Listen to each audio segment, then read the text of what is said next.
Team Karachi, team Karachi, team Karachi زندہ باد، team Karachi, team Karachi, team Karachi زندہ۔ اعمال کے اوپر بھی بات کی، ہم نے اس بات پر بھی بات کی کہ ان چیزوں سے، ان اشیاء سے، ان جہیز سے، مالک مکان سے، اشیاء سے، چیزوں سے، پیسوں سے ہمارا کام نہیں بنے گا۔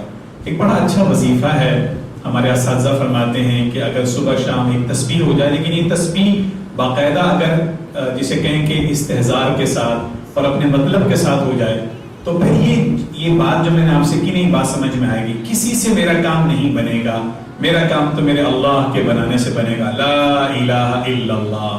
کسی سے میرا کام نہیں بنے گا، میرا کام تو اللہ کے بنانے سے بنے گا۔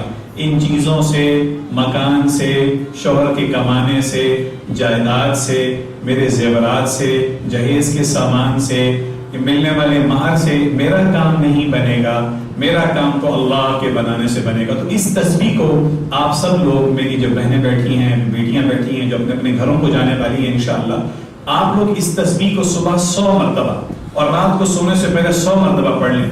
شروع میں چند مرتبہ اس مطلب کے ساتھ، اس مفہوم کے ساتھ کہ میرا کام، ان چیزوں سے میرا کام نہیں بنے گا، کسی سے میرا کام نہیں بنے گا، شوہر کے کمانے سے میرا کام نہیں بنے گا، میرا کام تو میرے اللہ کے بنانے سے بنے گا، میرا کام تو میرے اللہ۔ وقت کم ہونا تو 50 مرتبہ صبح، 50 مرتبہ رات کو سونے سے پہلے اس تسبیح کا اہتمام ہو جائے، لا الہ الا اللہ، لا الہ الا اللہ۔ کیونکہ سب سے پہلے بحیثیت مسلمان ہونے کے ان اشیاء کی، ان زیورات کی، ان پیسوں کی، ان مکانوں کی، ان زمینوں کی، ان یہ جسے کہیں کہ جو چمکتی دمکتی چیزیں جو نظر آ رہی ہیں جن کی، سب سے پہلے ان چیزوں سے اپنے دل کو خالی کرنا ہوگا۔ اور گھر کے کامیاب ہونے کے لیے سب سے پہلے یہی چیز ضروری ہے کہ ہمیں پتہ چل جائے کہ گھر کن چیزوں سے گھر بنا کرتے ہیں۔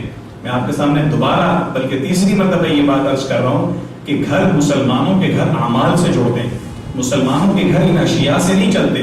اور یہ جو زندگی ہے، میاں بیوی کی زندگی بڑی خوبصورت زندگی ہے، لیکن اس کے اندر کئی آزمائشیں ہیں، جیسے کہ میں نے عرض کیا سورۃ الملک میں، جو کہ رات کو سونے سے پہلے کی سورت ہے، اور امید ہے کہ ہم سب، میں بھی، آپ اس کا آئندہ سے، آج سے ضرور اہتمام کریں۔ آپ سب لوگ اس کا اہتمام کریں گے نا انشاءاللہ؟ جی انشاءاللہ۔ سورۃ الملک جب مسلمان پڑھتا ہے تو جب اس جملے پر پہنچتا ہے، الذی خلق الموت والحیاۃ لیبلوکم ایکم احسن عملا، کیا مطلب ہے اس کا؟ یہ جو اللہ نے دنیا، یہ موت، یہ زندگی سے لے کے موت تک کا جو سامان اکٹھا کیا ہے، اس درمیان اللہ ہمیں مختلف چیزوں سے آزماتے ہیں۔ کبھی اچھا کھانے کو ملے گا، کبھی اچھا پینے کو ملے گا، کبھی حالات سخت آئیں گے، کبھی مشکلات آئیں گی، کبھی ہمیں گھروں کے اندر جوائنٹ فیملی سسٹم میں لوگوں کے جملے سہنے پڑیں گے، کبھی جو ہے وہ کھانے پینے کو مطلوبہ چیز نہیں ملے گی، کبھی اوڑھنے بچھوڑنے کو ہماری مطلوبہ چیز نہیں ملے گی۔ ہم نے اس آزمائش کے دور میں اللہ کیا دیکھنا چاہ رہے ہیں؟ ایکم احسن عملا، کہ ہم میں سے بہتر عمل کون کرتا ہے۔ تو میری بہنوں، میری بیٹیوں، آپ لوگوں نے اپنے اپنے گھر جانا ہے چند مہینوں بعد، چند ہفتوں بعد، اور چند کی تو رخصت بھی انشاءاللہ ہونے والی ہے۔ تو اپنے اپنے گھروں کے اندر جاؤ گی، اپنے گھروں کو، اپنی زندگیوں کو، جس گھر میں جا رہی ہو، اعمال سے اپنے گھروں کو آباد کرو، اعمال سے اپنے گھروں کو آباد کرو۔ میں نے پہلے بھی عرض کیا تھا، ہماری پہلے گھروں کے اندر جو بڑی بوڑھیاں جو اپنی زندگیوں میں خوب کامیاب تھیں اور جن کی نسلیں کامیاب چلی آ رہی ہیں، ان کی صبح نہیں ہوتی تھی، وہ چکی پیسنے بیٹھتی تو صبح کی نماز پڑھ چکی ہوتی، یا کم از کم سنتیں ضرور پڑھ چکی ہوتی، یا اگر فجر کا وقت داخل نہیں ہوتا تھا تسبیحات مکمل کر چکی ہوتی۔ تہجد کے وقت اٹھ کے اذکار مکمل کرنے کے بعد، نماز سے پہلے یا نماز کے بعد، اول وقت سورۃ الیاسین کی تلاوت ہوتی۔ سورہ یاسین کی تلاوت کے بغیر میری بہنوں اپنے دن کا آغاز نہ کرنا، اور آہستہ آہستہ عمل سے اپنے شوہر کو بھی اس کے اوپر لے آنا کہ وہ اپنے دفتر کا، اپنے کاروبار کا آغاز نہ کرے جب تک ہمارا گھرانہ سورہ یاسین کی تلاوت اور صبح کی 10 منٹ 15 منٹ کی تلاوت کر لیں۔ اور تلاوت کے اوقات آپ نے 2 رکھنے، تلاوت کے اوقات 2 رکھنے۔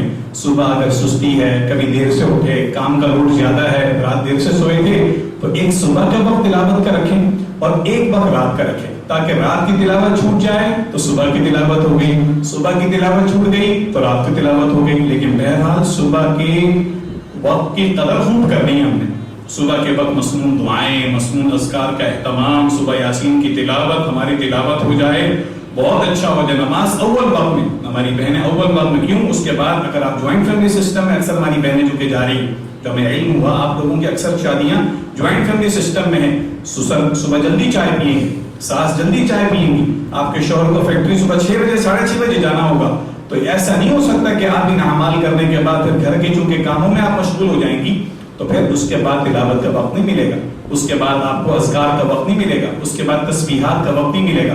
اور رات کو سونے سے پہلے تسبیح فاطمی کر کے سوئیں. یہ ایسا نسخہ علیہ الصلوۃ والسلام نے اپنی پیاری بیٹی کو دیا.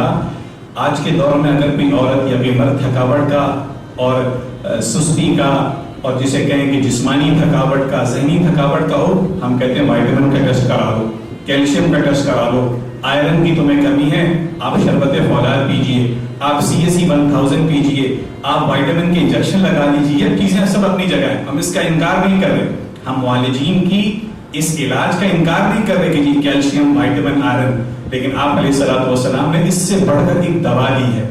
اس کے اندر ایک راز ہے تسبیح فاطمی کے اندر. اچھا اس میں بھی وضو کی شرط بھی نہیں. بہتر ہے کہ رات کو سونے سے پہلے جب آپ لوگ کھانا کھلا چکی ہوں گی، اپنی ساس سسر کو، اپنے شوہر کو کھانا کھلا چکی ہوں گی، گھر کا کام سمیٹ چکی ہوں گی، سارا صفائی ستھرائی کرنے کے بعد آپ جب تھک چکی ہوں گی، بہتر ہے وضو کر لے. اور عشاء نے یہ بات طے کر لی کہ عشاء اول وقت میں پڑھنی ہے، ورنہ ہماری بہنیں آج کل پتہ ہی چلتا ہے 11:30 12 12:30 بجے عشاء پڑھی جا رہی ہے سارا گھر سمیٹنے کے بعد. اور ہم نے یہ بات طے کر لی، ہم نے یہ بات سن رکھی اور یہ بات ہم نے اس مجلس میں طے کر لی ہے، نماز کا وقت داخل ہونے کے بعد اگر کسی عذر کے بغیر ہم نے اگر نماز کو تاخیر میں جانے دیا، ڈیلے کیا ہم نے نماز کو، تو پھر یہ بات یاد رکھیے گا وہ ٹائم اس چیز میں، یعنی جس چیز میں ہم نے اپنے آپ کو کھپا رکھا ہے، کوالٹی کے بغیر وہ کام ہوگا، وہ کام اپنی کوالٹی کے ساتھ نہیں ہوگا. کیوں؟ نماز کا اول وقت ہے، تو ہم نے نماز اول وقت میں ادا کر لینی ہے انشاءاللہ. پھر گھروں کو سمیٹیں، کھانا دیں، گھروں کی صفائی کریں، صبح کے ناشتے کی ترتیب، بزرگوں کی دوا کا خیال، اپنا خیال، سب چیز سمیٹنے کے بعد رات جتنی بھی ہو گئی، بس اب رات کو سونے کے لیے 2 نفل پڑھ لیے، وضو کر لیا. اگر ہمت طاقت نہیں یا موقع نہیں تو وضو کر کے ہم بستر پہ بیٹھ گئے. بستر پہ بیٹھ کے سبحان اللہ 33 مرتبہ، سبحان اللہ پاک، اس تصور کے ساتھ سبحان اللہ 33 مرتبہ. اللہ جو مخلوق کے اندر چیزیں، اللہ ہر چیز سے پاک ہے. سبحان اللہ کتنی مرتبہ؟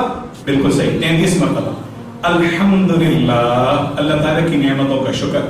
سب سے پہلے اسلام ایمان کی نعمت، اللہ نے جسم کی نعمت، شوہر کی موجودگی کی نعمت، گھر میں بزرگوں کی نعمت، پکے کچے چھت کے مکان کی نعمت، روزگار کی نعمت، راشن موجود، صبح کا ناشتہ موجود، رات کو اللہ نے کھلایا، ابھی اللہ سلائیں گے انشاءاللہ. الحمدللہ 33 مرتبہ. اللہ اکبر. ٹیم کراچی زندہ باد.